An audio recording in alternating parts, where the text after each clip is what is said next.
Whether it be building houses or growing vegetables, Masa is still doing the same thing he did in Japan. The only difference now is that he's doing it in a different world. In a rural village in the country, Masa wipes off his sweat after finishing his stocking duties, only to be handed a list of other jobs to accomplish. He questions if handling the tasks really does fall under his responsibilities, but such is the life of a rural home center guy. A home center is typically a retail store that sells everyday goods and necessities, at least that's how it should be. It's different when you're in the countryside. From orders and deliveries, to just about meeting every single request under the sun, including machinery repairs, gardening and landscape care, construction, surveying, and pretty much everything a customer could possibly need. Thanks to that, employees rarely get any days off, almost like in a black company. But when Masa sees the villagers' grateful smiles, he's reminded that he never once considered it bad work, at least not until today. He's finishing up with another all-nighter, thinking about how old his body has gotten. Suddenly, his vision began to blur.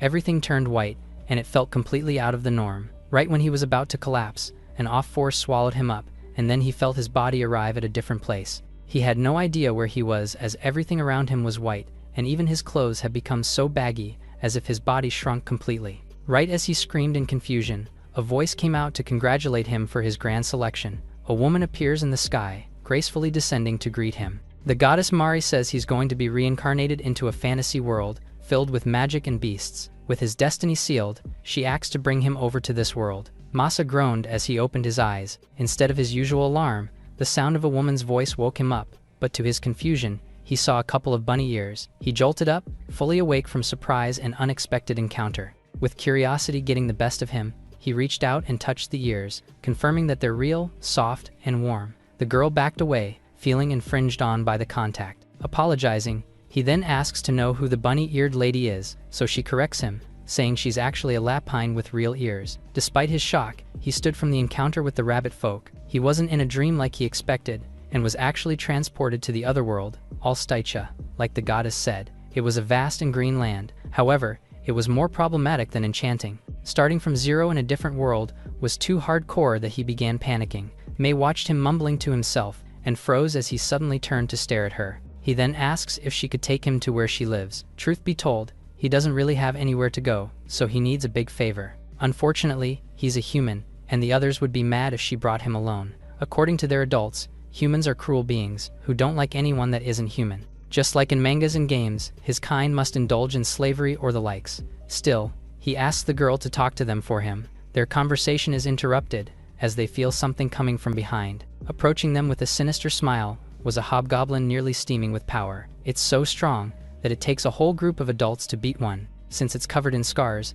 it must be one that was separated from its pack. She pulled on Masa's arm, saying they have to run away now, even tearing up as she desperately tried to convince him. However, this has the opposite effect. Instead of retreating, he affirms his resolve and pushes her behind him, telling May to run away while he keeps the monster busy. If it really is that dangerous, he can't have it following her back to her town. She tries to warn him about what might happen if he fights, but he already knows that, and nonetheless tells her to just go already. The young man sighs while she left, not knowing what he was even doing. After seeing her troubled face, there was no other choice but to protect her. Adrenaline was pumping as he urged the monster to come at him. It does as requested and swings its hammer at the young man, and it's strong enough to wreck the ground he was standing on. Even though the hit didn't land, he was still pushed far away. The goblin smiled, as if mocking his weak body. He was frustrated, and thought about how he just needed one ability to have a chance. Feeling like he has no other choice, Masa threw something at the enemy. A water bottle hit the goblin's face, and Masa looked at the thin recyclable plastic in disbelief. The monster couldn't help but laugh at his pitiful attempt to save himself. With its terrifying smile, he knew that it was all over.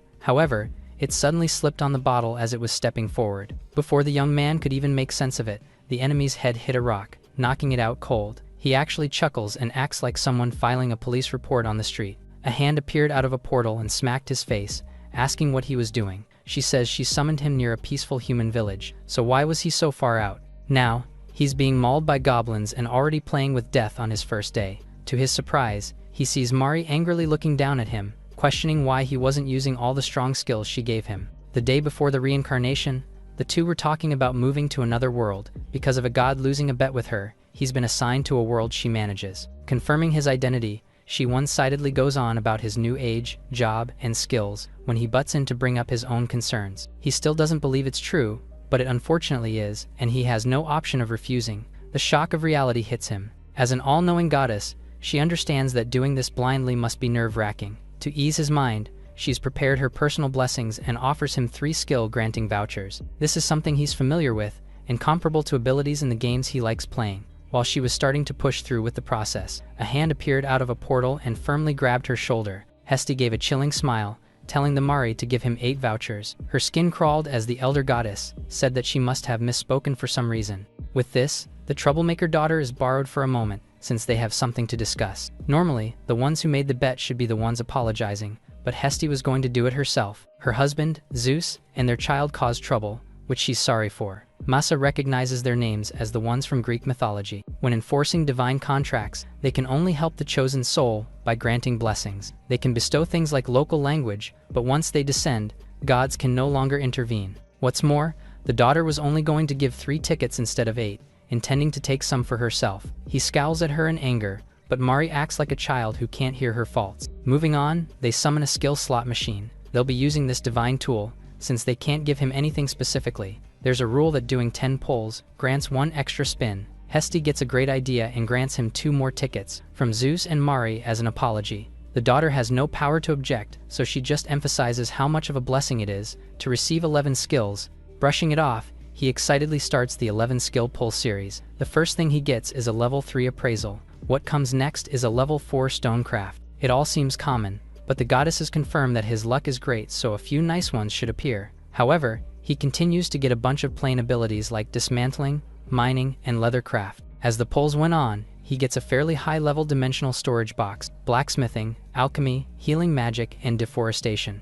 Masa's luck stats are absurdly high, but his skill levels are pitiful. Lastly, he gets the extremely rare map skill that shows him the area within a 3-kilometer radius. His eyes seem to water, as life was basically telling him to be a carpenter. With that said, his skill assignment is over, and it's time to descend to his new world. He's snapped awake from the memory. A skill ticket is only created when a god and mortal bears a child, and he used 10 of them. He reasons that he had no way of fighting with the skills he has, but Mari is in no mood for excuses. She reminds him that he isn't on Earth anymore, and has to do something with the goblin. The young man is handed the monster's heavy and spiked club, told that it's kill or be killed out there. If he wants to live, he has to face reality with his heart and accept it. For now, the best option is to end things with 1 clean blow. When he does as told, she commends and tells him to check his status screen. Masa is annoyed by how much she's rushing, but obeys her anyway. He calls for his status screen with his mind, and they see that he's leveled up from the experience through the fight. With the valuable lesson, she moves to heal him up and teleport him to a nearby village, but he suddenly stops her,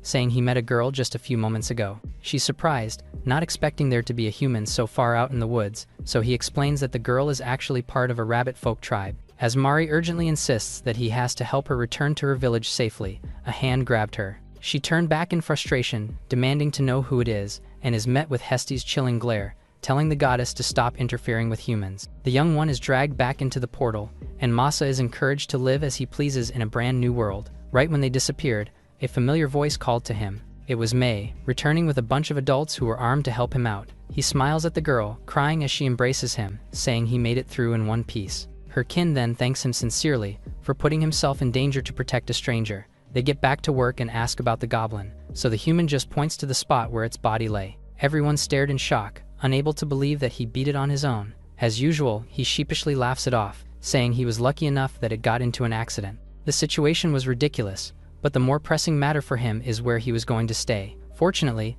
they talked about this on the way, and agreed to welcome someone in need. His eyes beamed with hope and gratitude. Opening their home to someone who risked his life to protect May is no big deal at all. The first thing he needs to do is meet their chief. Everything happened so fast earlier, so they didn't have time to talk. Now, May finally introduces herself properly, but the image of her calling him her big brother makes his heart tingle. As his reaction makes her worry, he says he just never expected that anything like this would happen. It's his turn now, so he extends his hand and introduces himself with a smile. There are a lot of doubts in his mind, and he isn't even sure of what he can do. Either way, his free life in another world begins from there on out. Masa was a 36-year-old hardware clerk until he went on his way home one day. A goddess named Mari summoned him without any warning or regard for his situation, and he was reincarnated to another world. Despite getting 11 divine tickets, he didn't receive any useful combat skills, and to top it off, he was immediately attacked by a goblin in the woods. He honestly thought that he was done for, but because of a fateful encounter,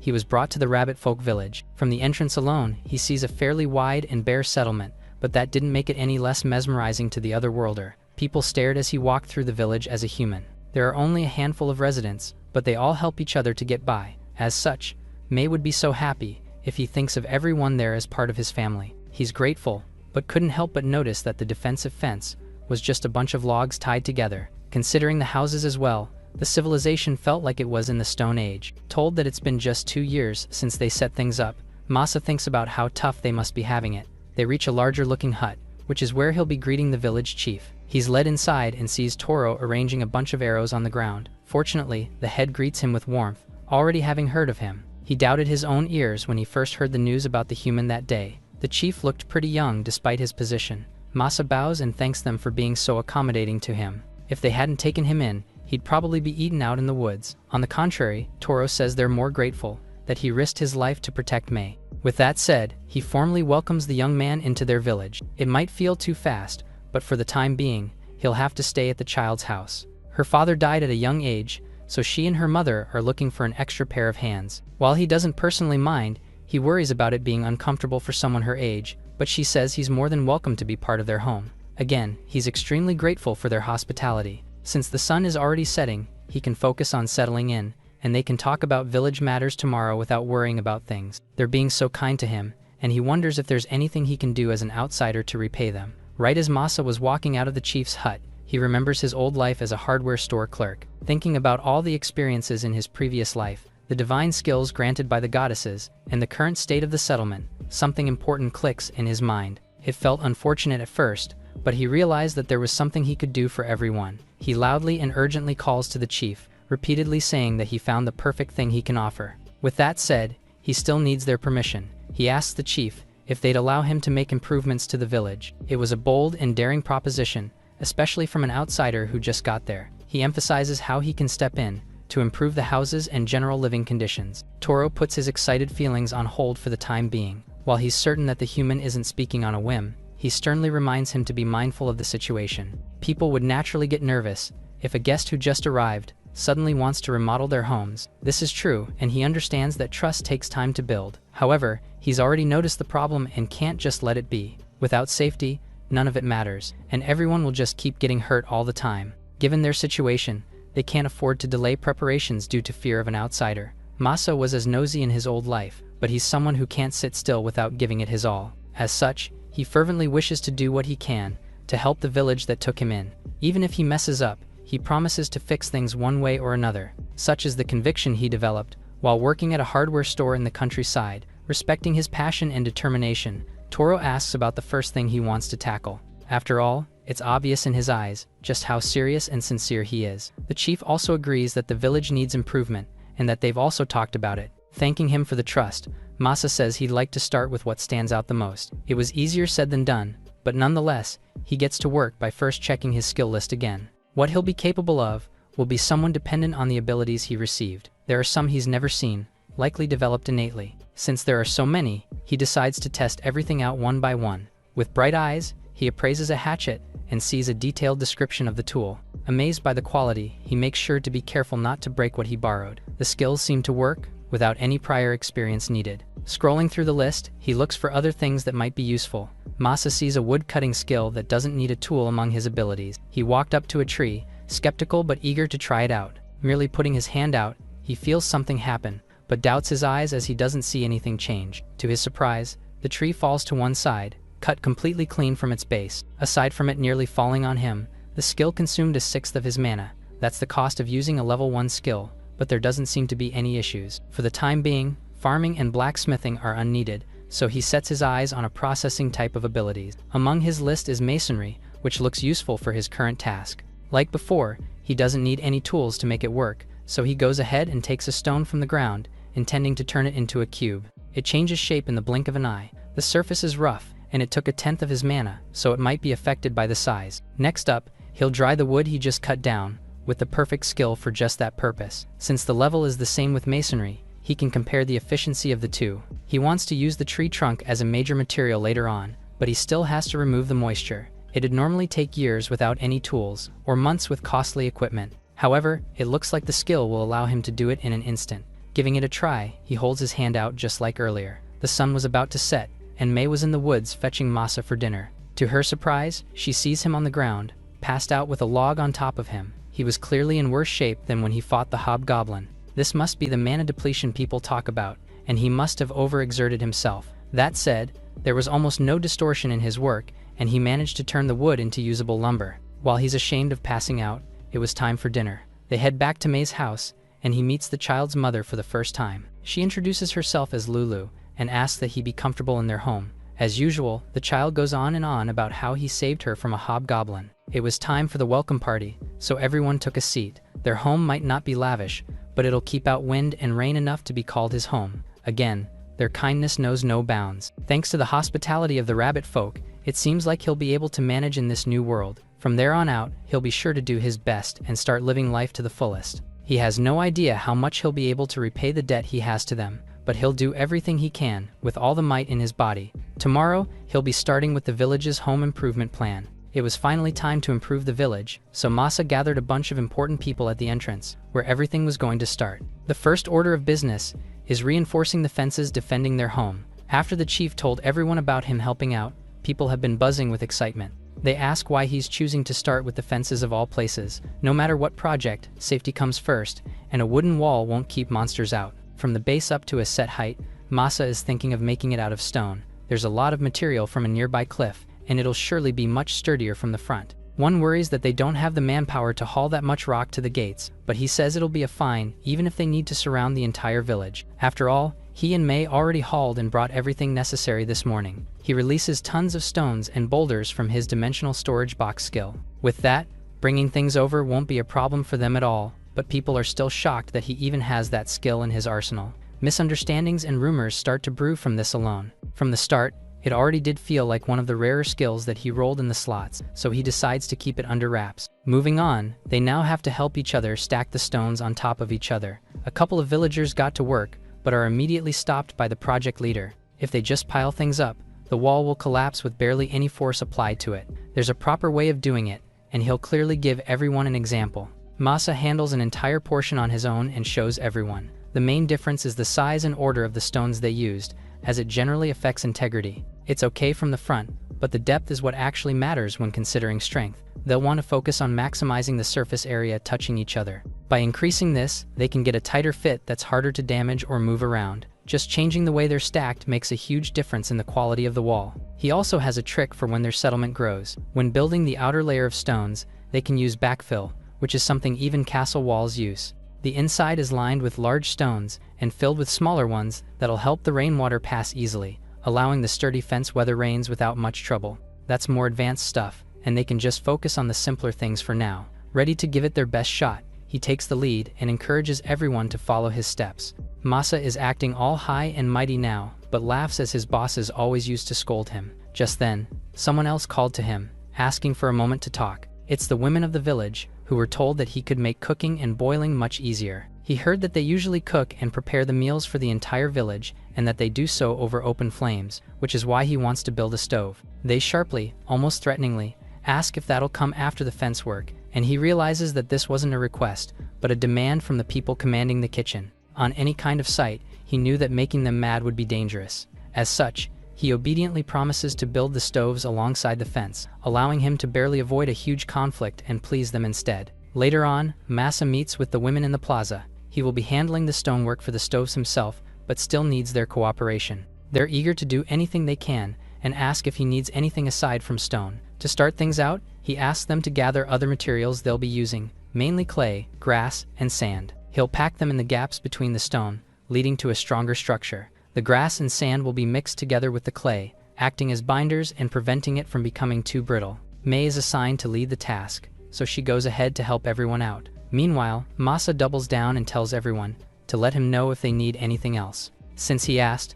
they requested deep wooden bowls and utensils for eating. That won't cost too much mana, so he even throws in tables and chairs for everyone, as all of that would be helpful and easily doable with his crafting skills. Although it'll take a few days to complete, he promises to make it happen with time. They could even build a covered plaza that allow them to cook even when the weather is bad. His confidence and ideas surprise them. Not only is he intelligent, They're also impressed by his amazing craftsmanship. He sheepishly says that it isn't much, and are things he learned from his old work. This piques their curiosity even more, and they wonder what he used to do exactly. Truth be told, he just did everything that needed to be done, which was grueling work in itself. It wasn't anything special, just endless tasks that were constantly tough on his body. As it's all in the past, he excitedly encourages everyone to start building what's at hand. It was tiring as the days were filled with carrying heavy rocks. Fortunately, it was fulfilling to do things together with the villagers. Soon enough, even the houses started to be improved from simple huts to wooden structures. The bowls and utensils were also completed in no time,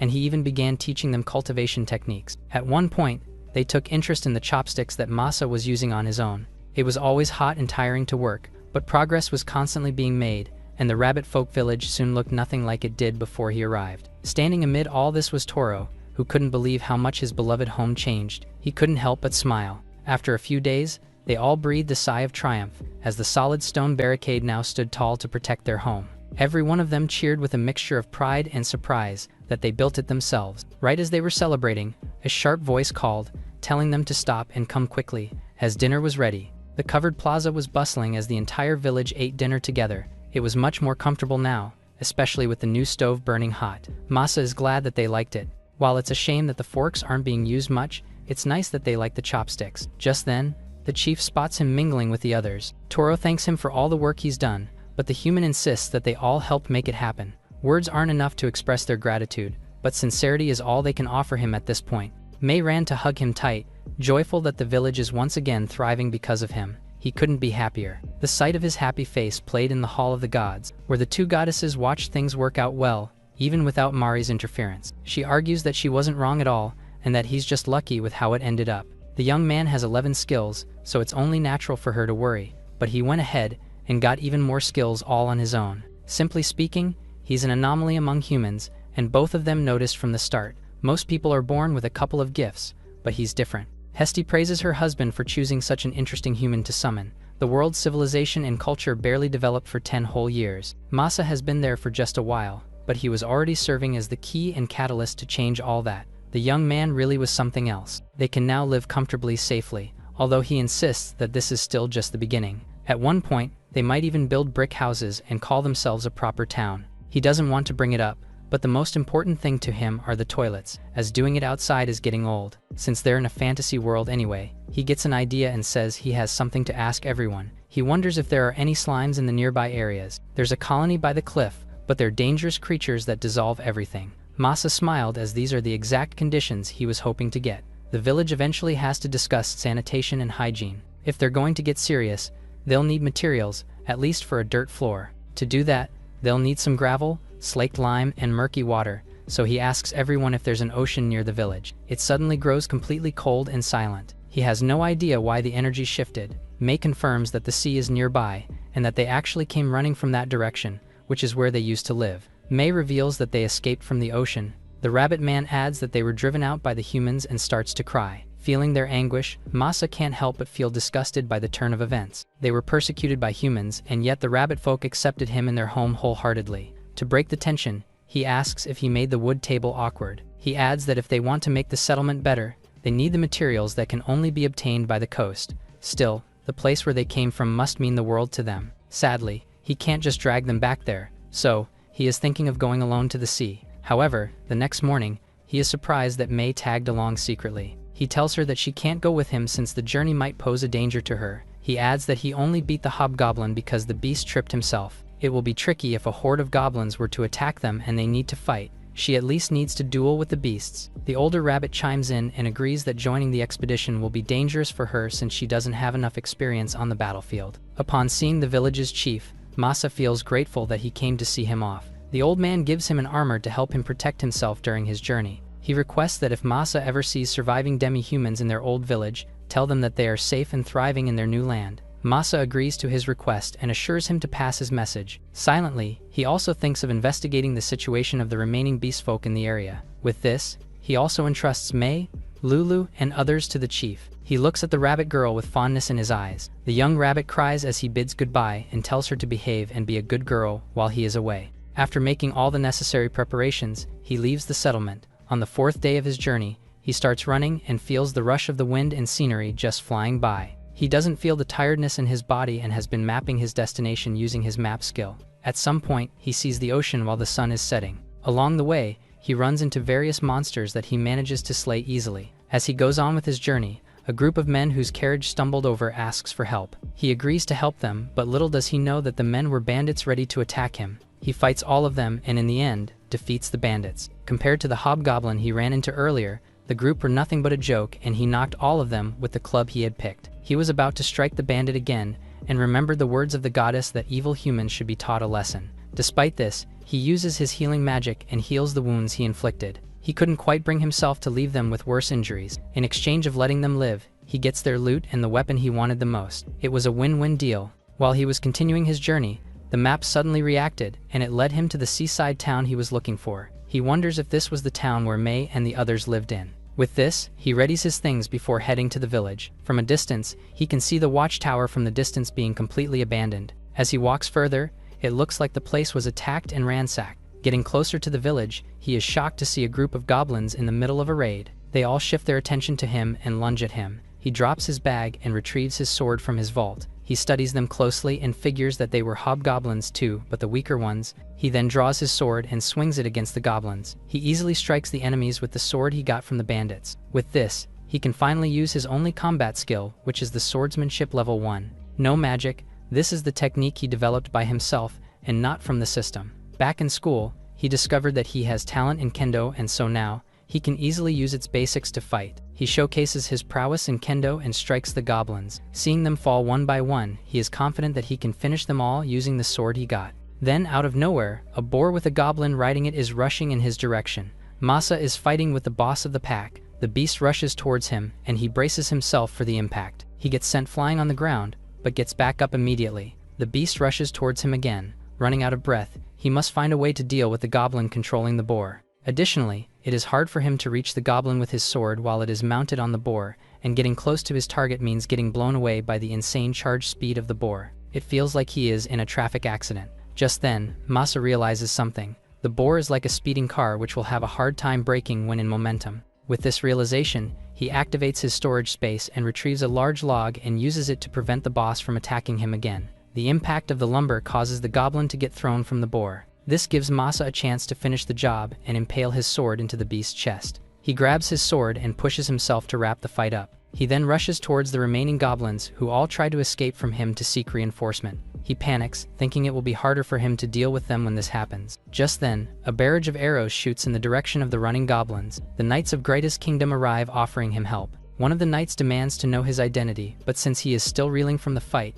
he wasn't able to focus and failed to answer the question. Impatient, the man screams at him. Another knight chimes in, apologizing on behalf of his subordinate. He introduces himself as Smith, the captain of the unit, and he is there for the goblin slaying quest. However, it looks like they are already late since Masa managed to deal with the goblins by himself, which is incredible. Masa thanks them for saving him. He finally introduces himself and shares that he has been traveling in search of resources. It dawns on him that the knights are the ones guarding the territory. Meanwhile, Smith figures out that maybe Masa knows something about the rabbit folk. However, the problem is how they are going to get the information from him. He finds it impressive that the young man managed to defeat the boss of the pack on his own. He then carries the conversation to find out if Masa is from the nearby village. Asking other private details like his age, occupation, and if he is a skill wielder, Smith then straightforwardly asks if he wants to join the knights. Masa pauses, understanding now that they want to recruit him. He declines his offer, mentioning that he has a debt of gratitude that he must fulfill first and going on a journey because of it.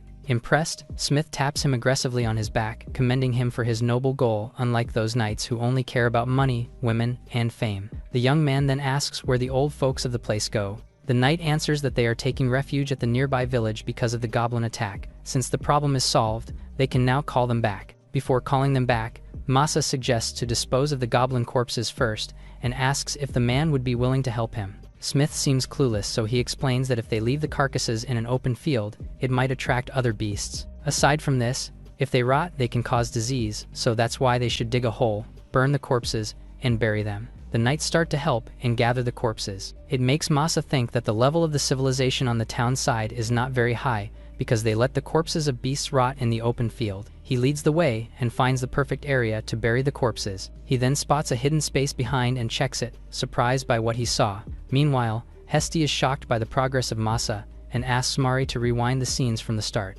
They saw how the man defeated the goblin boss while riding the boar. Hesty asks for Masa's information they have on file. She reads that he was top 8 in the national kendo tournament when he was in 9th grade. He was a runner-up in the boxing prefectural tournament in high school. She wonders if those achievements are normal for those chosen to be reincarnated. They wonder if something happened when Zeus modified his body for reincarnation. Masa isn't meant to have combat prowess, but right now it seems like he can fight beasts as well aside from building. Mari seems relieved to hear this, but Hesty points out that it is a dangerous situation since Masa can overthrow the balance of their world. Additionally, if they leave things as they are, there is a possibility that Mari can vanish. Back in the village, the people thank Smith and his knights for saving their village. Because of them, they are now back in their homes and resume their daily lives. However, he clarifies that Masa was the one who dealt with the goblins himself, so, in return, they would like to hand him a reward as a token of gratitude for the bravery he showed. Masa hesitates at first but accepts it later on. Smith then looks at the village chief, Garv, and asks if he can provide the reward.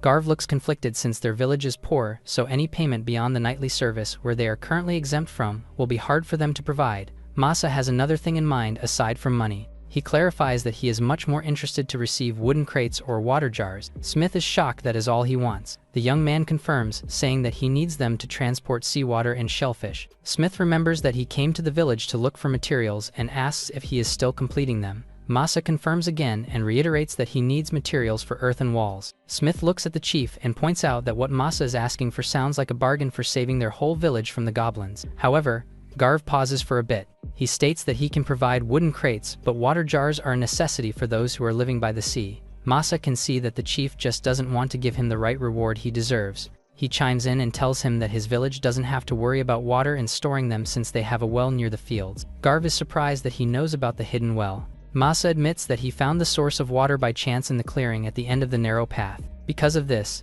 the chief is immediately captured by the knights for hiding the source of water for his own personal gain. All this time, they thought that the water was scarce in the village, but it turns out that the chief is just selfishly having illicit gains. Masa is about to go on his way when the villagers try to stop him. They demand accountability from him since they don't know how to survive without their leader. Confused, he tells them that their chief was the one who should be blamed. However, they still refuse to let him go and even try to attack him. As a retaliation, he hits the man on the face.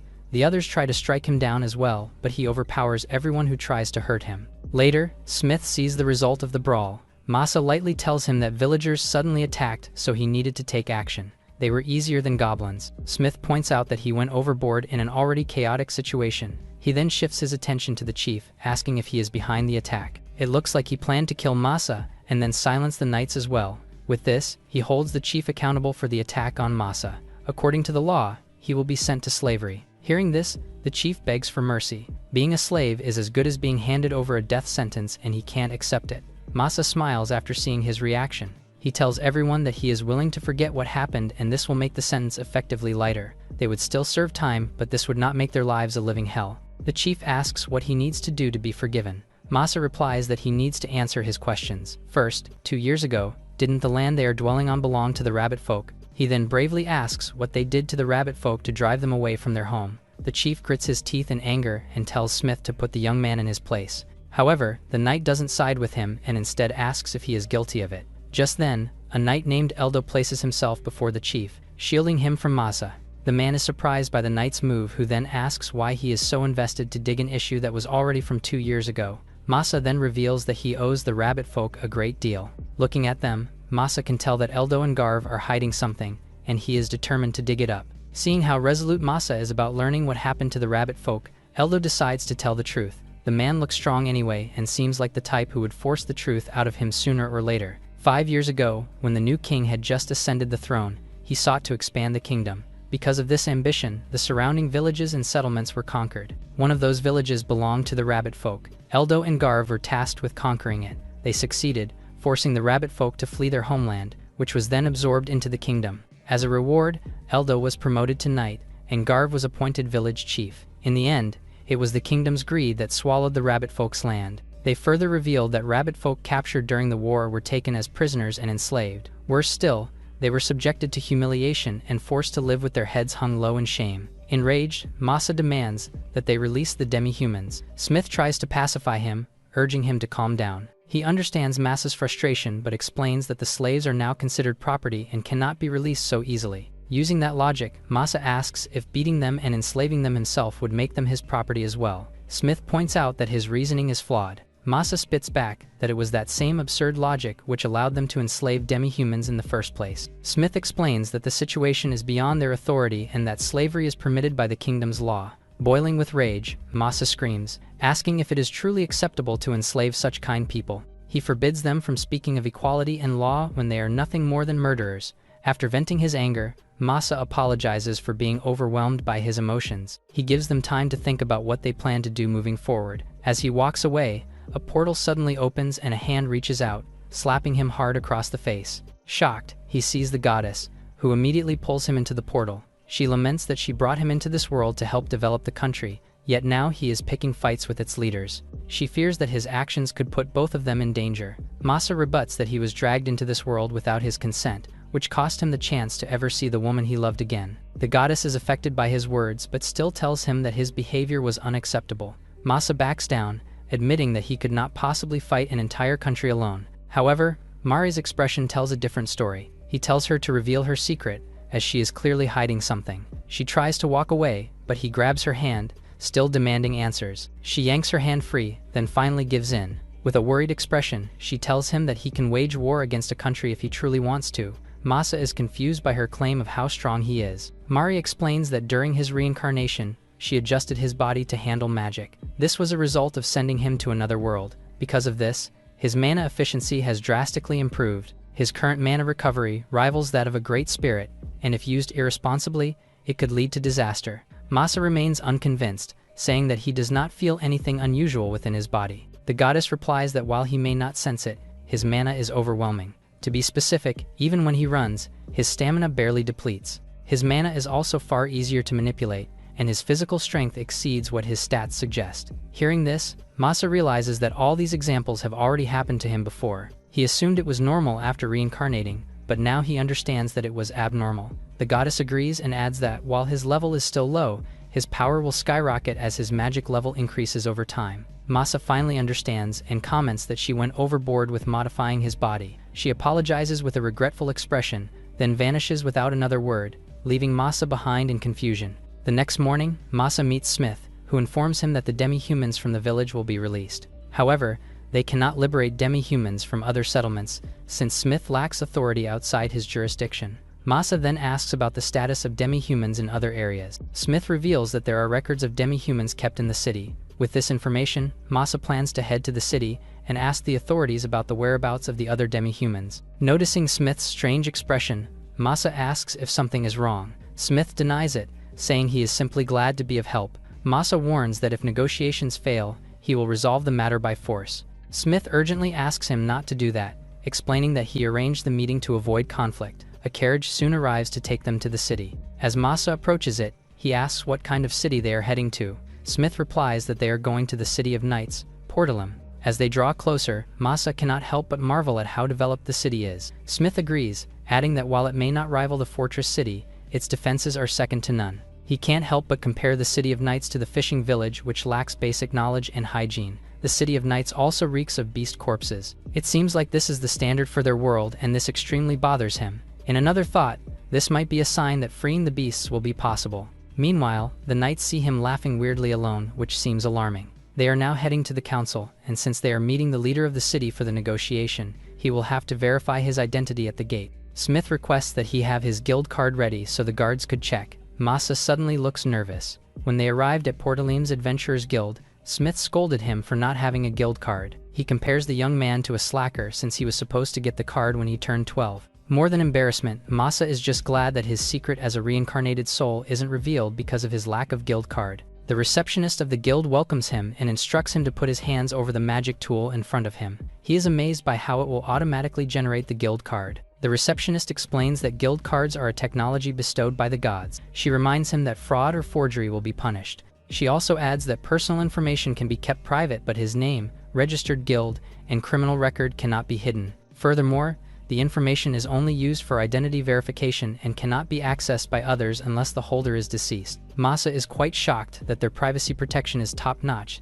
since he didn't expect it. After the process, she hands him his guild card. When he receives it, the two knights behind him seem excited to see his stats. He carefully studies it and commands it to display his details. He nonchalantly views his card and thinks that it is simply like the status screen but in print. Meanwhile, the two knights are incredulous by how many skills are enumerated in his card. He tries to hide his skills, but it is too late now. The shocked knights talk behind him out of disbelief. Normally, an adventurer would just have 1 or 2 skills, but the young man has more titles on his card than they have ever seen before. Masa tells them to keep his secret and let it slide. The two agree. Not knowing how to make sense of his skill set as well, they discuss how they would make a believable story to tell the leader of the city. They need to make their story straight about his background or else they would be busted and punished for lying. Later, they finally arrive at the city hall where the meeting will be held. The receptionist welcomes them and tells them to head to conference room 1 for Masa's meeting. After getting permitted to enter the hall, they all feel relieved but also feel the pressure of being questioned.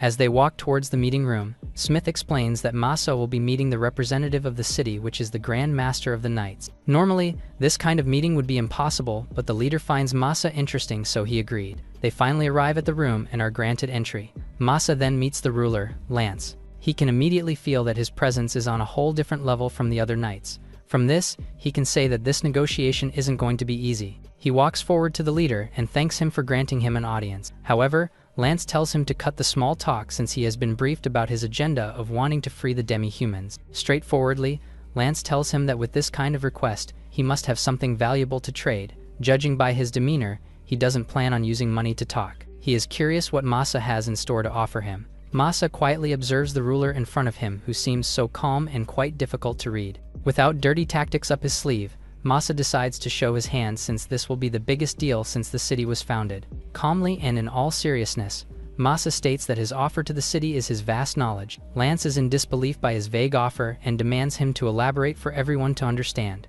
Masa explains that with his knowledge, he will lower the death rate and improve sanitation and food supplies. Furthermore, he will increase jobs to improve productivity and living standards. If allowed, it would be great if they start with the carriages because he noticed how bumpy the ride was. The carriages lack spring mechanisms to absorb the shock and make the ride smoother. He offers to make them carriages that are more comfortable and efficient with his advanced knowledge. He also adds that their horses shouldn't be barefoot. His discussion is interrupted when the secretary of Lance appears and reports on something. Lance then tells Masa that he understands the importance of the knowledge he is offering. It is true that these improvements are what the city needs, but right now, they can't trust him because he has no credibility yet and has no solid collateral to give. Full of conviction, the ruler tells him that he refuses to trust someone that isn't offering a tangible asset. He needs the man to show him the results first. This might convince the villagers and him more to trust Masa. Confused by what he is saying, Masa asks if he means he should join the knights. Lance already heard that he turned down Smith's offer, so he has given up that possibility. Right now, he demands results from him, so until he shows them the fruits of his knowledge, they won't be releasing the captive demi-humans. So, he must work there until there are tangible results, or else he will be killed for lying to everyone. With this, he asks Masa again if he is still willing to negotiate when his safety is at stake. Masa agrees with full conviction, which shocks everyone. Lance accepts his decision and adds that improving the city's sanitation and the carriages will suffice. He promises that if he sees even the slightest results, then he will hand over the demi-humans to him. Seeing him stunned, he pushes the man to go over the paperwork with the librarian. Masa can't believe that the ruler is so generous with his offer. Lance tells him that they just have a difference in perspective. From his point of view, he gets to offload beast men who might start a rebellion. This is a good deal for him that even yields a profit. Besides, they share the same belief that the war only imprisoned those who are weak, and it is nothing but an invasion. Masa warmly smiles at this, realizing that the leader of the city isn't corrupt at all. Lance states that he will issue a decree to gather the scattered demi-humans to free them. However, they will surely face an opposing side for doing this. He asks if Masa perhaps can think of how to deal with those who will oppose their decree. The young man excitedly thinks of a scheme. After contemplating, he proposes that he will challenge everyone who will oppose the freedom of the demi-humans to a duel. If they lose their right to complain. Lance suddenly perks up since the proposal sounds interesting to him. It would be a spectacle to watch, and it has been long since he got so entertained like this. However, the plan wouldn't be surely enough. Since they are the city of knights, they respect the strongest, and if one defeats the strongest, he will surely be the one on top and no one will oppose his wishes. He then grabs his sword, much to Masa's surprise. Lance finds him worthy to be his opponent after he wiped out a goblin horde alone. He then raises his sword against the young man, challenging him to a duel. Masa is incredulous. He isn't sure how to fight the leader of the knights, especially seeing him so thrilled to fight him. This is what scares him, so he nonchalantly turns him down, stating that it will be troublesome if the ruler gets injured. However, Lance is already decided and commands Smith to check the arena's schedule for their duel. Without choice, Masa agrees to the duel and tells them to just inform him of the date. He then proceeds to discuss with everyone the importance of hygiene. Right away, he starts a study session on the basics like why they must keep things clean. He then tells everyone to gather people to disseminate the knowledge. With this, the knights start to gather their subordinates and leave the room. Masa looks at them with annoyance on his face, warning them if they try to run away from the lesson, they will definitely get a private lesson. Seeing the frustration on their faces, he tells off the knights that as the leaders of their city, they must be the ones to learn hygiene first so they can be a great model to everyone. Lance praises him for being thorough and leaves the rest to him to deal with while he trains. However, he refuses to let the ruler leave the room since he needs to learn as well. Later, Masa starts his lesson on hygiene. He expounds that they should learn how to dump their waste responsibly. Waste left in the open would attract insects and rats that bring diseases. So, to sum up his lesson, they must boil their water, cook their meat, and clean and wash regularly. The lesson is a basic human survival skill, but looking at the knights, they seem to need time to process everything. Lance is impressed that he can give a decent lesson but doubts if hygiene can change anything. Masa points out that following proper hygiene will decrease the rate of death and illness from infants to adults. Aside from this, they will be able to prevent outbreaks of the plague. Hearing this, Lance asks who he really is. In their research center, the information gathered about the possibility of the plague is scarce, meaning the value of the information about it is far too great, making their deal hardly a fair trade. Confused, Masa asks why a good deal for them sounds like a problem. The ruler tells him that owing favors doesn't sit well with him given the nature of his job. Masa looks at him with respect, thinking that he is such an honest man. He decides to stop being modest and asks if he can use the forge. He needs to improve the carriage, and there are many things he wants to test. Lance gives his permission to him and will arrange it so he can use it first thing in the morning. Lance adds that while they have a proper forge, they don't have any skilled craftsmen. He elaborates that since they are on the frontier, the talented ones get snatched up by the big cities. As a result, they have a lot of materials in stock. When they visit the warehouse, Masa requests that he gather the men, and anyone will do. Incredulous, he states that they are going to do a full inventory of every single material. Frustrated, he tells them that no craftsman would like to work in that kind of workshop. He mobilizes the knights and orders them to do an inventory to count the stock and how much more they need. They also have to check for damage or defects in the materials so the quality of their products won't get affected. While they are at it, they also need to clean the warehouse. Lance then gets his attention. The man tells him that as the knight order, they are capable of managing their resources just fine. Masa gets even more frustrated with his statement, because clearly, that is not the case. Things are scattered and he spots stuff covered in dust all over the place. Since he has worked at a hardware store before, disorganized things tick him off. Back home, he kept tens of thousands of items in stock. If they found out one number was off, they would spend hours to check it.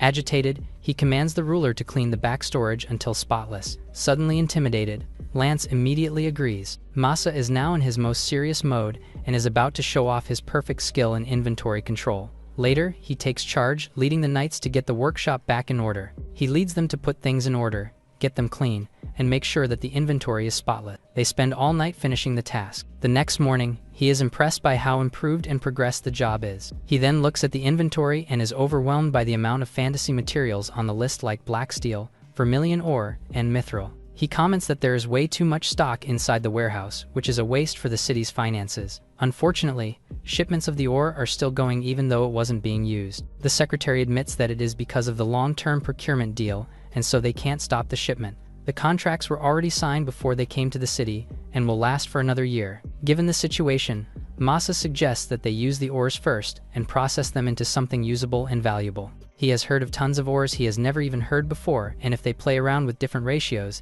they might discover some incredible alloys. Since the secretary seems confused, he explains that when they mix different materials together, they can yield different metals, like if one mixes copper and tin, they can produce bronze. Using bronze, they can create simple weapons. He even shows the man how to mix metals to produce alloys, and would love to try and make some stainless steel. The secretary starts to get really confused, so Masa thinks of a way to break it down in simpler explanation. He discusses that the ores aren't used much because they weren't strong enough as other metals. When one mixes another metal into a weak one, they can create a metal with new properties. The secretary finally understands and realizes that if the process is too complex, it would be difficult for an amateur craftsman to handle the workshop. With this information, he derives that they need someone tenured. He leaves the warehouse to process some papers and look for a craftsman. Alone, Masa wastes no time in trying out his blacksmithing skill. He checks his system status but is shocked when he discovers that he can yield a sword by just thinking about it. Given how powerful the skill is, it is pretty much a cheat skill. He then tries it to see how much detail he can make his weapon. He uses the ores inside the warehouse and turns them into iron. He smirks, knowing how valuable this skill is. From the iron, he contemplates making a small weapon first. He then sees a knife hanging on the table and decides to make one. After eyeing the forge near him, he finally moves to make himself a weapon. He has always wanted to try and make one. So, he melts some iron and hammers it down to create a knife. He repeats the process until it forms into the weapon he desired. Moments later, he cools the metal in a bucket of water. Suddenly, Lance appears behind him and is amazed to see Masa forging weapons on top of the things that he can do. Masa is shocked to see him since he didn't feel his presence. The man tells him that he has been in the village since noon and came by the workshop to finish the stock check and sharpen his blade. He then asks if the young man could make a weapon better than the junk around the warehouse, and offers that he forge one for the leader to test his skills. Lately, his sword has been so dull, and no matter how many times he sharpens it, the blade is just beaten and overcast. This problem sometimes affects his duels, and he is making it through because of his great swordsmanship skills. Understanding his frustration, Masa offers to take a look at his sword and see what he can do about it.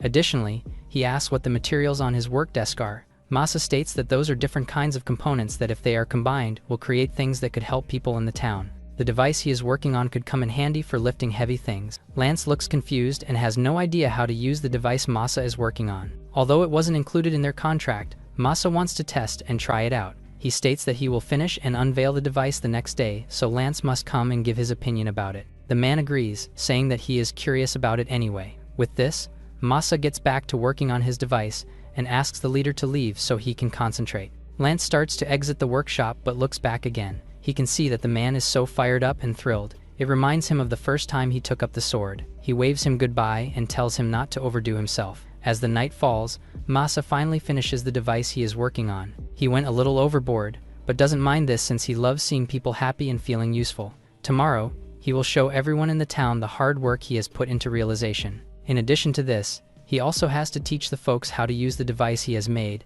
and continue the lesson on sanitation. He is also contemplating adding a crash course on crafting. As the morning arrives, Masa wakes up to the face of a woman he is unfamiliar with. After a moment, he recognizes her as the messenger of the knights. She complains that the knights dumped all of their errands on her since they are all busy studying. She came to pass on the message and remind him of the upcoming duel he has with Lance in 3 days. He should be present at the training grounds in the morning. She comments that he is quite a brave soul to challenge a man like their ruler since Lance is truly a battle junkie. However, this could also mean that Lance is fond of him. Nevertheless, she advises that he get prepared for the duel given that it isn't going to be an easy one. She also has the medical team on standby during that duel in case he would need it. He assures her that he won't likely need the medical team and he'll be careful. She comments that the duel seems exciting and she hasn't felt this thrilled to watch a duel for a long time. Masa then remembers that he needs her help and requests that she call everyone to the town square because he needs to demonstrate something. Later, Lance and his knights are in the town square and waiting for Masa to appear.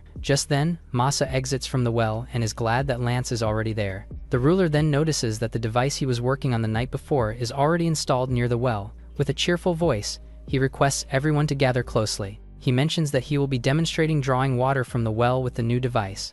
This will make their lives easier, and it is also super easy to use. To start demonstrating, he calls a random female villager to try it out, emphasizing that women and even kids can use the device. First, pour some water into the pump hole. This will fill the gaps, removing the air and creating a vacuum. The vacuum pulls the water from below up into the pipe. Then, they need to move the lever up and down. The water will then start to draw out from the well into the bucket.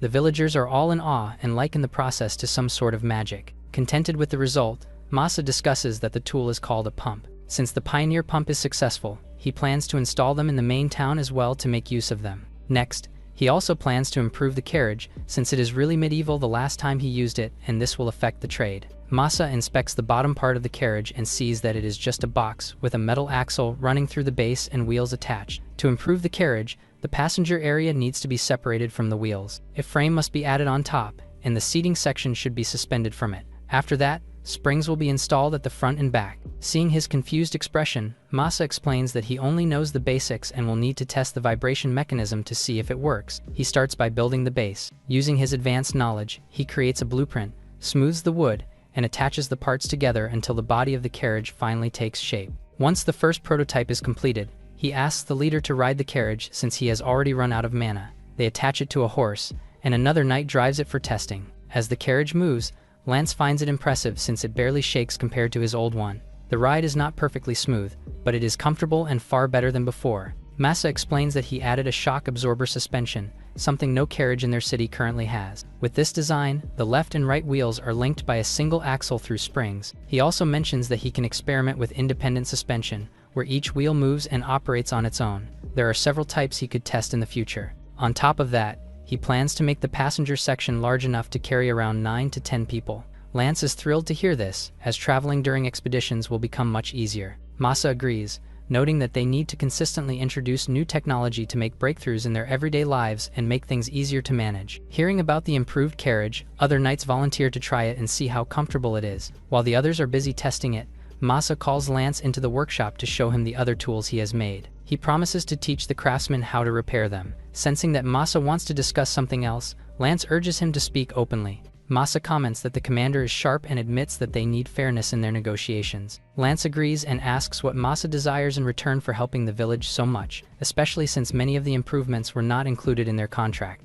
Masa states straightforwardly that he wants to form a pact banning invasions between beastfolk and humans. Additionally, he asks to receive some of their surplus ore. Lance pauses for a moment, clearly contemplating the conditions. After a brief silence, he agrees, and Masa breathes a sigh of relief. With this, a treaty that will provide mutual benefits for both sides will be formed. As long as it does not interfere with their daily lives, Lance will permit it. However, he warns that other countries may not do the same, so the young man must remain cautious. Masa thanks him and calls him an honorable person. Lance bids him goodbye and tells him to give everything he has in their upcoming duel, saying that he expects a great battle. The comment sends a chill through Masa, knowing he is about to face a true battle maniac. Still, Masa is grateful that the negotiations with Lance have gone smoothly so far. It is only a verbal promise for now, but he believes that Lance is an honest man who will stand by his word. Exhausted, Masa decides to call it a day and rest to replenish his lost mana. Just then, the secretary appears and reminds him about the hygiene lecture,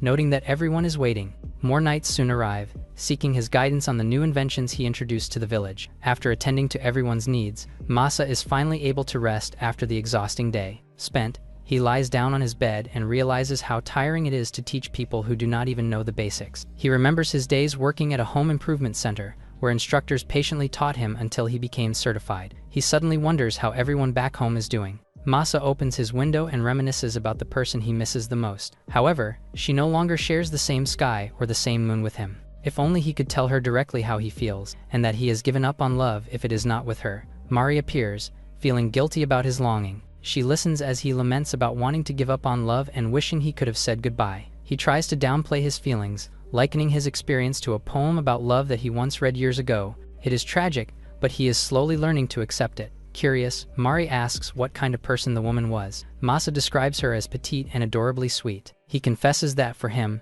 it was love at first sight. When they first met, she was working incredibly hard, and he fell for her tenacity. A few months later, he told her that he liked her. He was not good at expressing his feelings, so his words came out clumsy. That was when he learned that she had already been with someone else for years. After that, he left home. Despite everything, he remained hung up on her, but he still managed to congratulate her on her wedding day. What makes it strange is that he later met a girl in the rabbit folk village who shared the same name. Her name was May, and seeing her shocked him, causing memories of his past to resurface. Noticing Mari's guilt, Masa reassures her that he is fine. He tells her that he has a new goal in life now, and that focusing on it feels refreshing compared to dwelling on the life he left behind. If anything, he is grateful to Mari for giving him a new purpose. Returning to her usual self, Mari agrees. After all, she is a goddess, and he was brought into this world specifically for his role. Masa looks at her, annoyed by her boastful tone, but notices the warm smile on her face. He used to think she was just a lousy goddess, but now he finds himself thinking that she is actually a cool one. Hearing the compliment, she smiles again. The sight makes Masa happy and gives him renewed energy to return to work. He bids her goodbye. As Masa resumes his tasks, Mari looks at the moon with a content smile on her face. 3 days pass. Masa is busy teaching, sharing, and spreading what he knows. His spare time, meanwhile, is all spent preparing for battle. Finally, the day of the duel with Lance arrives. Masa heads for the arena and is surprised to see so many people entering. He goes to the waiting room, where Lance is, to ask him about it. Lance is impressed that his opponent has actually shown up. Masa says he never expected to be the center of attention in the middle of a festival. Lance explains that his subordinates simply want to see him use his sword. He then looks longingly at Masa's newly forged sword and asks if there is one for him as well. Masa replies that no one hands out custom blades for a duel. Lance then takes out a black great sword, saying he will enjoy the duel to the fullest. Masa sees that it is forged from tougher ore, but the craftsmanship is about the same as the loner blade. Lance then asks his opponent about his own weapon. Masa draws his brand new sword. Lance smiles and says that once he wins, that new sword will be the talk of the night. Masa, in turn, smirks and says he will try to hold back as much as he can. Lance remarks that the last person who dared to talk to him like that learned their lesson the hard way. This makes Masa nervous, and he asks if Lance has any experience losing. The knight smiles and says, "Not anymore." Masa replies that all his careful preparation might have been pointless. Lance reminds him that Masa once wiped out a whole goblin horde, a feat not many can pull off. He adds that he wants his opponent to come at him with everything he has. Masa smiles to show that he understands. The two then walk out of the room together and enter the arena, where they are greeted by loud cheers from the massive crowd. Masa looks around, feeling a bit overwhelmed, and spots the messenger officer sitting in a rather fancy section. She smiles at him as the two fighters square off. A host then declares that the battle between them may begin. The referee explains that the fight will be one round, winner takes all. The crowd looks on in anticipation. Victory will be decided when one fighter surrenders or can no longer fight. Finally, they are instructed to keep it clean, and the clash begins. The messenger girl asks an aide what he thinks of the fight so far. He calls her Milady, a title she does not like. She remarks that Masa does not even look like a warrior. They assume he might have a trick up his sleeve and guess that the fight will depend on its effectiveness. The two fighters continue to clash swords. Lance says he did not expect a human could match his strength. Masa asks if that means they can just agree he has won. Lance laughs, then makes a different strike, forcing Masa to take a step back. He uses his foot to sweep the blacksmith off balance. Masa falls backward as Lance moves in. He sees the knight's sword coming down at him and avoids it at the last moment. His face fills with fear as he asks if Lance is trying to kill him. Lance figures from his stance that he must have had some training. He continues to attack, noting that the young man's techniques are crude. Masa blocks one attack with the hilt of his sword. Lance compliments him but keeps on the offensive, while Masa desperately tries to avoid each hit. He realizes real combat is very different. He remembers that Mari said he could fight a whole kingdom, but with the way he is floundering now, that seems impossible. However, he has now confirmed what he needed for his plan. He decides now is the time to make his best move. The experience he gained at the rural station, everything he learned, all the lessons the artisans taught him, all will be put to use. He raises his hand and activates the skill, item box storage space. Lance braces for an attack, but instead, large logs rain down on the arena. The knight is surprised. There was no report of Masa having a rare skill. He still has no idea what the blacksmith is thinking. Is he planning to use the logs as footing? Lance stands in the center of the debris. Masa sees his chance. He uses multi-skill activation to cast woodworking and architecture. The pieces of wood suddenly transform into multiple siege engines, their battering rams all pointed at Lance. Lance is stunned to see himself surrounded by siege weapons. Masa is pleased, as one perk of crafting skills is that he can build what he pictures in his mind. However, with his current skill level and mana, he can still only make basic tools. Still, he hopes a multi-strike assault will work. Lance now sees what the hidden move was. He swings his sword in broad strokes, slicing through the machines. The messenger watches with a curious look. Lance, meanwhile, is disappointed if this is all there is. He sees that Masa is trying to keep his distance to craft more items, so he decides to crush that opening with one decisive step. The messenger now looks worried and gets to her feet. Lance moves forward to end the fight but is shocked to see that Masa now has a giant crossbow. He realizes that this was the blacksmith's plan all along. He must have built it beforehand, and now Lance is trapped. The arrow is released, and the knight knows he cannot avoid it. He raises his sword and meets the arrow head-on. There is a massive impact as Lance struggles with all his might. He is finally able to deflect the arrow with his sword, leaving the audience impressed. However, he is exhausted from the effort and sees that Masa is taking this chance to charge at him. Lance is too tired to defend himself. He can barely move his arms. Still, he figures he has a chance if he can force a lockup and pin Masa down. He raises his sword just enough to block Masa's attack. To his surprise, his great sword cracks from the impact and shatters. The proud knight falls back to the ground, defenseless, as Masa stands over him, victorious. Lance realizes this was Masa's plan from the start. He was certain his blade would be able to cut through the great sword. Masa smiles and replies that he only felt confident after he saw the edge chip on Lance's sword. He had actually tested it earlier on the one Lance had lent him, but since it was made of different material than the sword Lance used in the duel, it was still a gamble. So, he had to figure out how to buy time and ensure Lance would take his strike. That's why he used the battering rams and the giant bow. Masa admits he never thought Lance would slice the arrow instead of dodging it. However, that caused Lance to freeze just long enough for Masa to ready his blade. Lance is impressed that the blacksmith challenged him not with sword skill, but with craftsmanship. Masa says that's all he can do. As he activates his storage skill, he takes out a brand new sword and explains he couldn't hand it over before their duel. He holds it high and offers it to Lance, smiling as he calls it a token of gratitude. Lance is left speechless. Masa also acknowledges that he now stands no chance against the knight. Lance swings the new sword a few times to test it, looking genuinely happy and thankful. He then tells Masa that he lives to fight. Each battle is a thrill. No matter the weapon, every bout teaches him something new and reminds him why he is alive. As a result, like-minded people gathered around him, and that made him keep swinging his sword even more. Then one day, he looked back and realized no one could match him. He adds that it's strange since the stronger he got, the less he actually fought. Before he knew it, he was running an entire organization and got stuck waging invasions. That's why today felt so refreshing. He hadn't had this much fun in ages. He then tells Masa not to say he can't win just because he gave him a new sword. Winning a fight means growth, which means Lance will grow, too. Lance says that next time, Masa should beat the future Lance, who will be even stronger, and adds that he's looking forward to their rematch. Masa says he'd rather not, but acknowledges they will cross blades again. Lance then declares Masa the winner as the crowd watches on. He adds that they will fulfill their promise and proclaims the beastfolk slaves free from this day forth. Later that evening, in the Knight's Quarter Tavern, guests enjoy their meals. One man, Eldam, mentions he never thought a production-type skill could shine so well in battle. He then asks Smith if he's ever considered training under a carpenter. Eldam laughs and states that Masa has a lot of skills under his belt. Smith keeps praising Masa, but Eldam grows nervous when he notices Lance, standing right behind them, hearing every word. They turn, stunned to see the knight. Both look at him nervously, but he tells them to calm down, explaining he's actually there to talk to them. He asks if they were the ones who brought Masa to the city. The Masa he fought and the one in the reports were vastly different and requests they tell him everything they know about the blacksmith. Some time later, Lance has been fully briefed. The knight realizes the young blacksmith is far beyond his expectations. Smith remarks that if those stats belonged to someone at level 60 to 70, he could believe it. Yet Masa is only level 16, and his stats rival Smith's, who is level 62.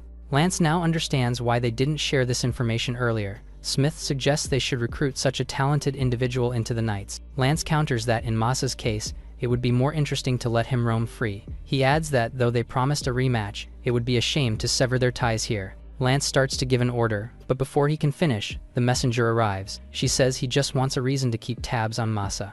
Lance is surprised and asks why she's here. She replies that she got roped into being a messenger, adding that there are too many skilled folk lying idle as we learn that Lance is her uncle. A few days later, Masa is at the council hall's main entrance, wondering if he can finally head home now that the beast folk are free. Lance comes out and says it's fine, the reforms are already showing results, and once the beast folk gather, they will send word to their village. Masa says he understands, but then asks why the knight is covered in bruises and who he brawled with this time.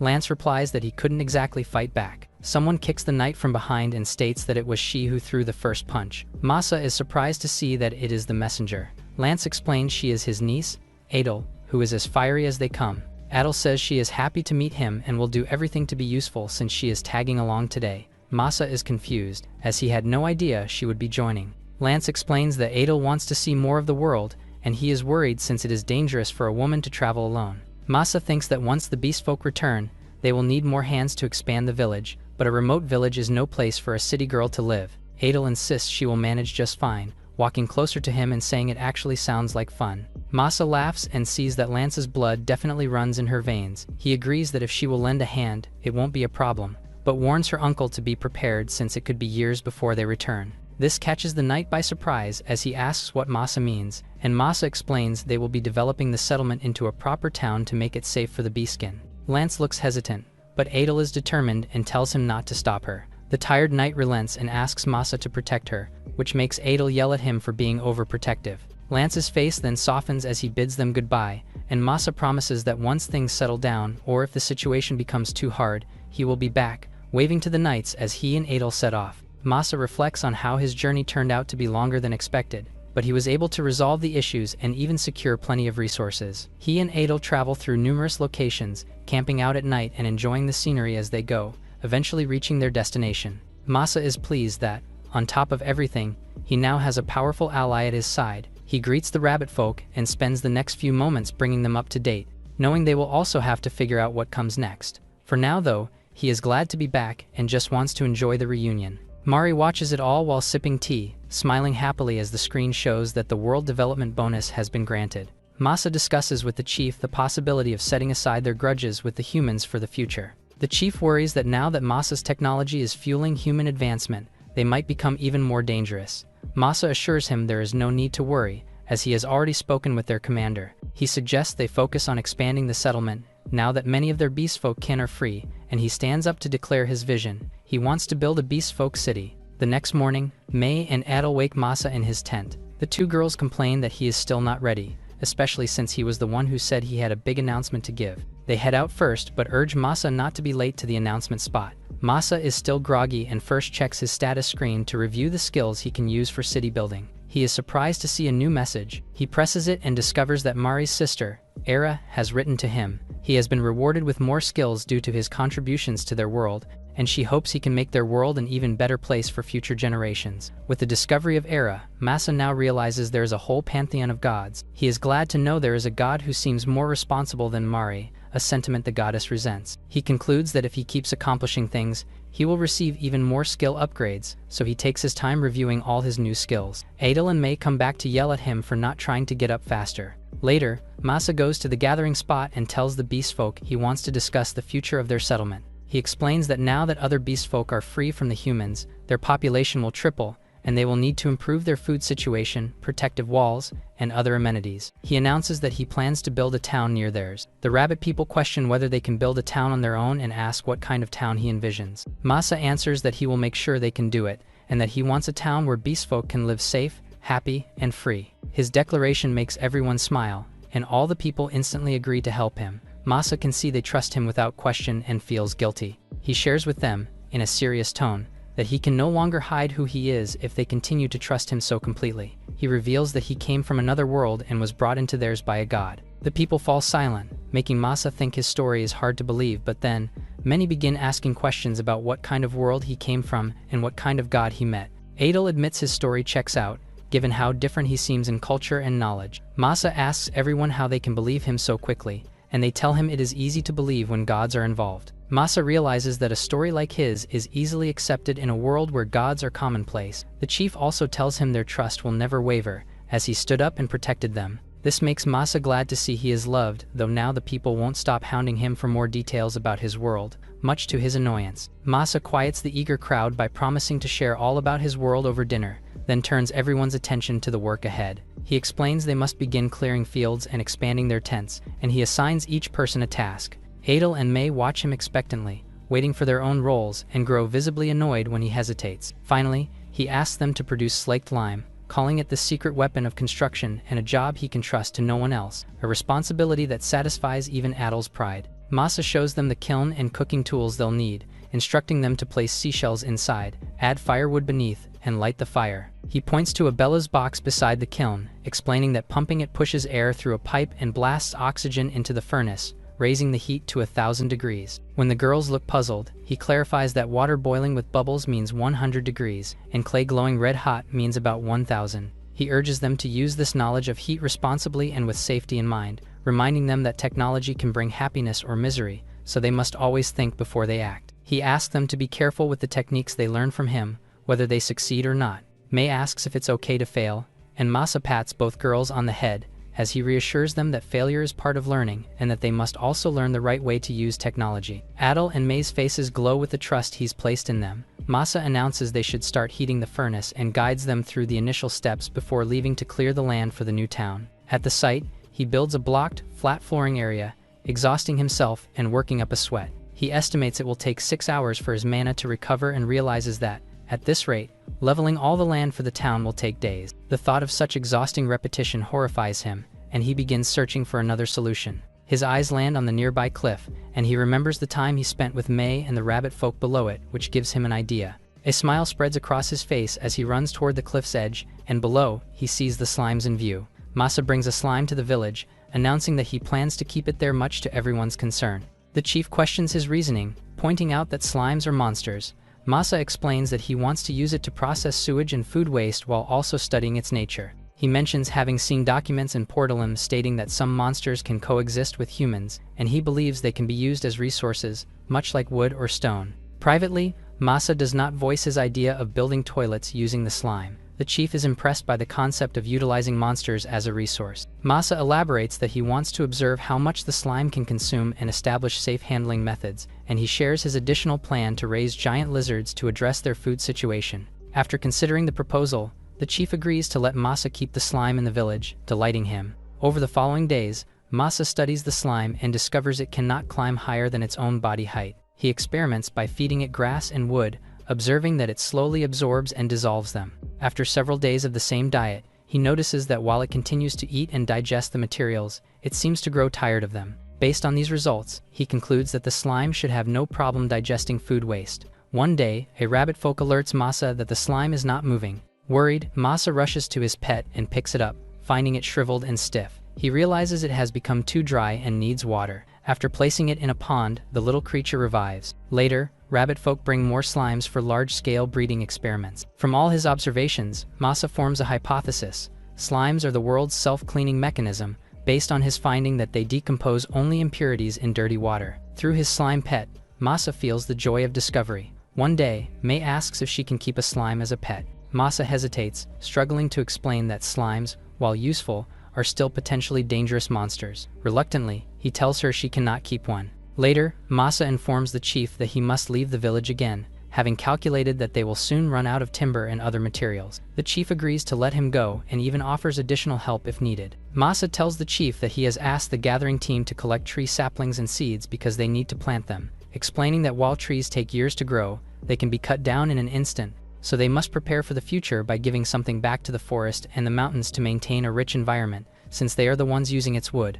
The chief and Adel are impressed that he is always thinking 10 steps ahead. Masa instructs them to focus on fruit-bearing trees and to grow them to waist height in the village before planting them in the mountains. The chief asks when Masa will be heading out, and Masa reports that he will leave as soon as he is ready, making it clear he is going alone, fully aware that Adel plans to accompany him. The next morning, May and Adel meet Masa at the village exit to travel with him. May defends her need to come due to her knowledge of herbs and plants, while Adel insists she won't stay behind when she can broaden her horizons with him. The girls join forces, declaring they are coming even if he says no, and Masa reluctantly agrees, under the condition that they follow his instructions. As they walk through the forest, Masa explains that their task is not only to collect wood but also stone and other materials, specifically seeds and saplings they can eat or use for medicine, emphasizing his desire to grow them since they must live in harmony with nature no matter the cost. When the girls wonder why he thinks this way, he explains that humans in his world developed so much that many living things went extinct, teaching him that it is not good for humans to be too powerful, and in his second chance at life, he wants to live as if everything is precious to this world. The girls call him cheesy but feel joy seeing him uphold such ideals, making them excited to discover new things on their journey. Later, Adel gathers stacks of huge logs and realizes Masa has disappeared from sight. May informs her that Masa went elsewhere, making Adel wonder how far the man is willing to go to cut wood. May then hears the sound of a sword being swung in the distance with her rabbit ears, and they walk toward the sound, where they see Masa beheading a giant monster and its head flying off its body and hurtling toward Adel. Adel catches the head with her hands, freezing in disgust, and later, white with bruises from Adel's retaliatory hits, Masa apologizes and explains that the giant monster attacked him. May, amazed, identifies it as a worm, and Masa informs her they have similar creatures in his world that enrich soil and help plants grow.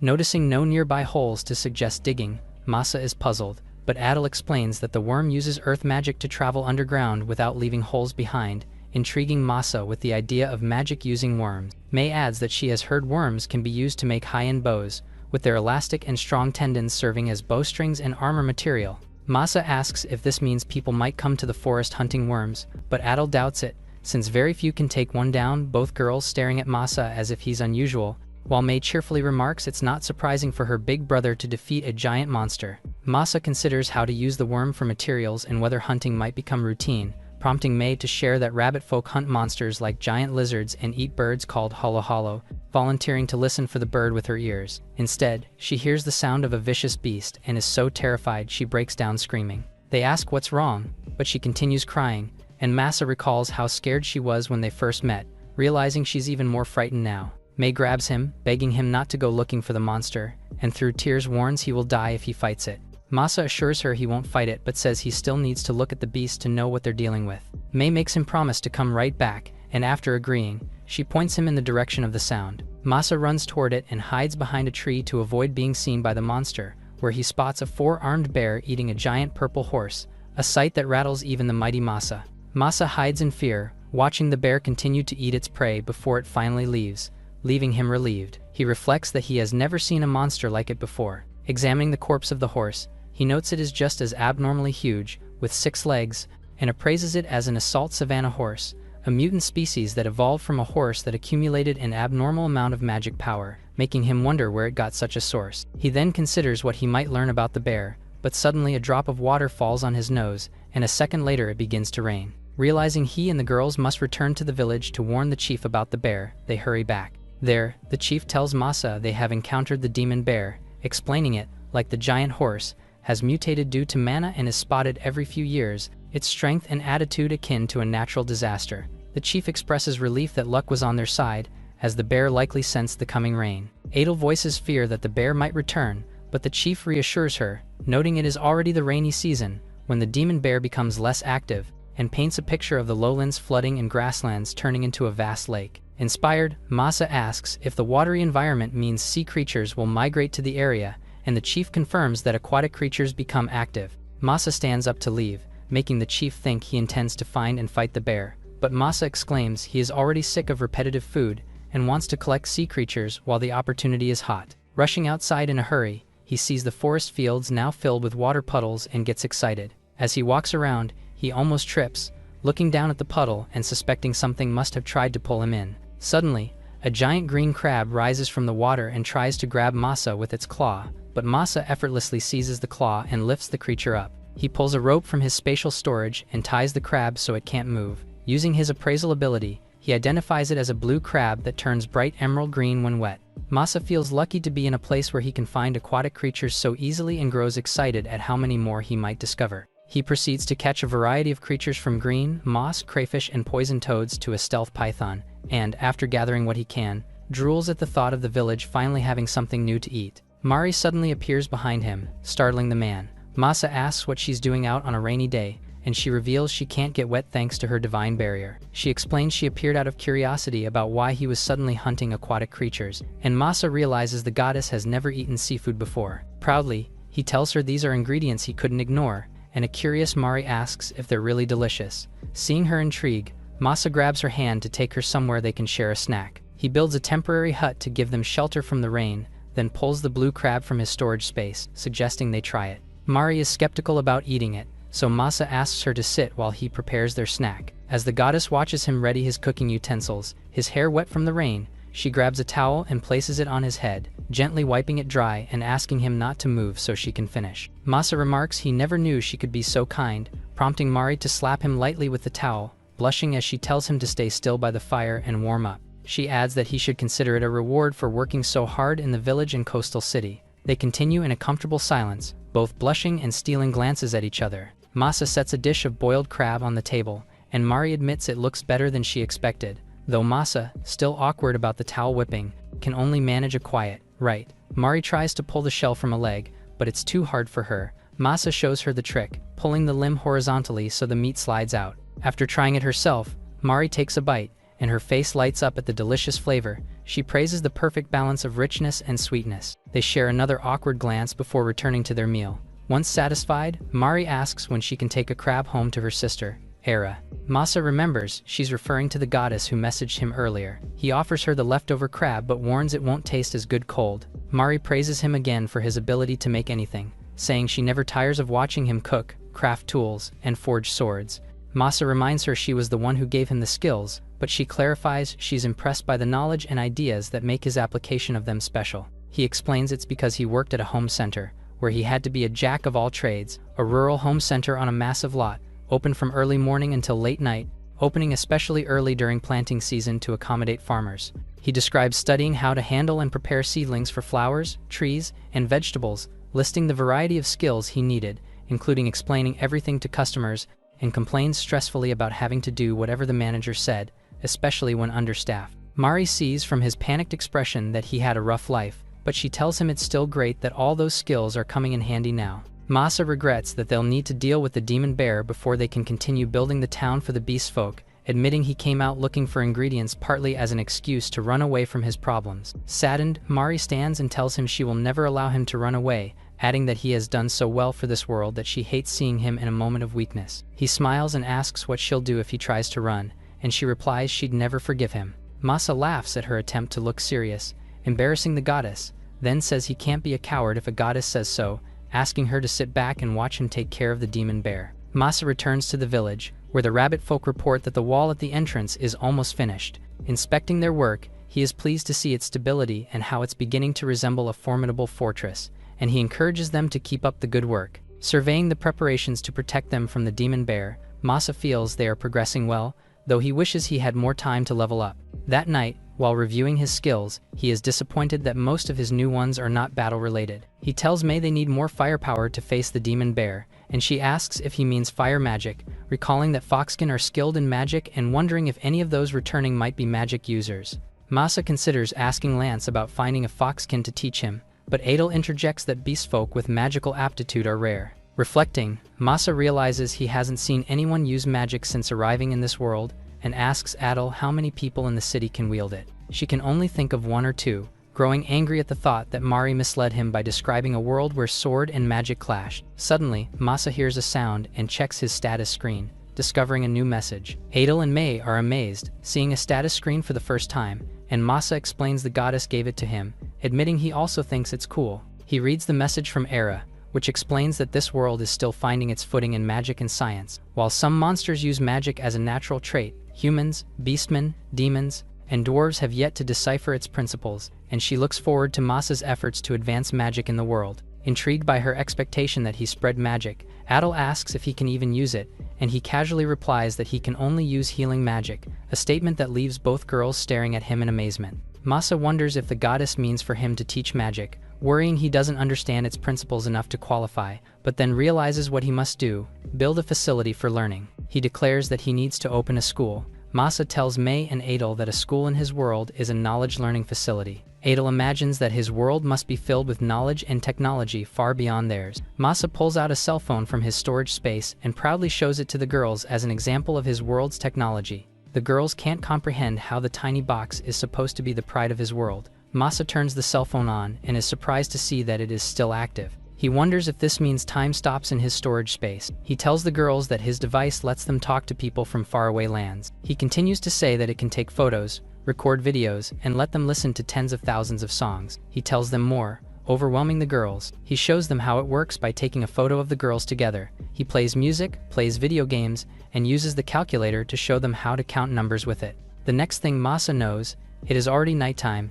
and he just realized that he wasted the day having fun with his phone. He refocuses on thinking about how he can teach magic when he has no detailed knowledge of it himself. He wonders why the goddess, Era, wants him to do this. Thinking about the goddesses gives him an idea. He mischievously asks out loud how magic works. As he expects, Mari comes out of a portal to tell him how to use magic. The goddess then realizes that she got tricked into being summoned. Mari explains that healing magic is different from the others, and that he has only performed magic once, when he made his final strike on Lance in their duel. She explains that he subconsciously imbued his sword with magic, which made it stronger. Masa remembers using what he thought was magic on himself and bandits, so Mari assures him that he only used skill back then. She explains that gods grant skills, and that they manifest according to how the recipient imagines them. She explains that Masa uses his skills according to his knowledge of home improvement and games. She says that true healing magic requires medical knowledge, and that recovery takes time even with that. Masa realizes that this is the reason all his skills are tailored to his knowledge set. He asks now how he can use magic like he did in the duel. Mari reminds him how he can feel the magic flowing through his body when using a skill, and that he even ran out of mana once. She advises him to imagine mana as his energy source, and that he needs to let it flow while picturing a phenomenon he wants to create and then amplifying and manifesting it. From her explanation, Masa is confident that he can pull it off. He asks if it is okay for her to explain this much, since it can be seen as a major interference. Mari says it's fine, but her scared face makes it obvious that she worries Hesty will lecture her. Masa grins as he tells Mari that she just can't stop worrying about him. The goddess punches him for his cockiness and tells him not to push his luck. She admits with an embarrassed face that she is just helping out Era. Masa smiles at her and praises her for being a good big sister. After talking to Mari, Masa added studying magic to his daily routine. Meanwhile, life in the village resumes peacefully now that the anti-bear defenses are complete. Masa feels they wasted a lot of time since the demon bear never showed up anyway. While Adel tells him the bear not coming is the best outcome, Masa still worries this just means the bear will come next year. Mei thinks the most important thing is that the village is safe. The chief agrees, and is at least glad they gained some useful arrows from the experience. Masa recalls that he means the arrows he made, which he added barbs to. He grins smugly at the thought of how hard the barbs are to pull out and how they are coated with poison. The chief tells Masa the hunting squad loves his arrows and shows them practicing on the firing range. He remembers the bows they are using are made from the tree monster. Masa asks the squad how the bows strung with worm tendon are performing. The squad falls into awkward silence, unsure what to tell him. They explain that the strings are strong, but even their strongest villagers can't draw them properly, so they go unused. The villager holding one asks Masa to demonstrate. Masa takes the bow, aims, and fires with extreme speed. The arrow shoots so fast it shatters the target and pierces the tree behind it. Masa realizes he accidentally coated the arrow with boost magic. He tries not to worry, telling himself the arrow will eventually stop. They then hear the scream of a wild beast. The watchtower sounds the alarm, announcing movement near the northern cliff. They declare the appearance of the demon bear. Everyone prepares for evacuation. Masa tries to excuse what he did as a total accident. The chief tries to remain calm and reminds everyone they prepared for this. He tells Masa they can handle it. With conviction, Masa agrees. He asks the chief to coordinate evacuations while he instructs the fighters to get to their positions. He then orders the hunting squad to follow him to confront the demon bear. Adel and Mei worry for Masa, but he pats their heads and tells them the village is in their hands. Masa then leads the hunting squad as they rush toward the danger. Adel assures Mei that Masa will be fine. The rabbit girl answers that she believes in her big brother. The two girls stand tall and yell for Masa to do his best. Meanwhile, Masa is hiding behind bushes as he watches the demon bear wreak havoc among the trees. He is nervous to see the bear, which is now wounded in its left eye, looking incredibly furious. He signals the hunting squad positioned on the cliff above to get ready. Masa plans to lure the demon bear directly beneath the cliff, so the hunters can fire down on it. He tells himself that if he fails to draw the bear to the right spot, it will mean his death and the village's destruction. Masa raises his hands, signaling the archers to take aim. They fire, trapping the bear in a barrage of raining arrows. While the bear is distracted, Masa slashes at it, but the beast doesn't seem to feel the attack. Instead, it looks directly at Masa. Masa then runs, trying to lure the bear toward him. It quickly catches up, and Masa blocks its fast strikes with his sword, growing overwhelmed. Just as its claws are about to hit him, the bear suddenly jerks in pain and stops attacking. Masa realizes the poison from the arrows is taking effect, relieved it's working better than he expected. The archers fire another volley, and Masa runs as fast as he can while the bear is distracted. The bear bears the brunt of the arrows until it finally goes down. The hunting squad cheers their victory. Masa approaches the bear with disbelief that they actually won, checking his status window to see if his EXP increased, and is glad to see he gained a massive level up. Just as he thinks they can return home in peace, Masa takes a closer look at the bear's face and realizes its fur markings are different from the bear he saw before. He warns one of his hunting squad members not to come any closer. Just as he states this isn't the bear he originally encountered, he fails to notice that another demon bear is already behind him. The others cry out in fear for Masa's safety. Masa is struck by the demon bear's paw, his ribs crushed by the impact. The force sends him flying, shattering multiple trees in his path. Gasping for breath, he tries to rise and looks down at his side. Not only is his armor broken, but the skin beneath is dark red and swelling. The bear closes in, looming closer with each step. Masa attempts to stand, but the pain from his wound is too severe. The bear swipes trees aside as it advances. An archer fires an arrow, but the bear catches it barehanded, then shifts its attention to the rabbit folk on the cliff above. Seizing the distraction, Masa draws his bow and fires, injuring one of the bear's limbs. He smiles defiantly and tells the bear he can still fight. The hunting squad watches in horror, certain Masa is about to be killed. Masa slowly rises, channeling healing magic into his wounds as he staggers forward. He runs as fast as his body allows, convinced he still has a chance if he can reach a certain place. But the bear catches up before he can get far, striking him again and again. Masa struggles to keep moving until he's cornered, his strength nearly gone. He can feel his healing magic faltering, and he can't focus enough to sustain it. With the bear standing over him, he believes his end has come.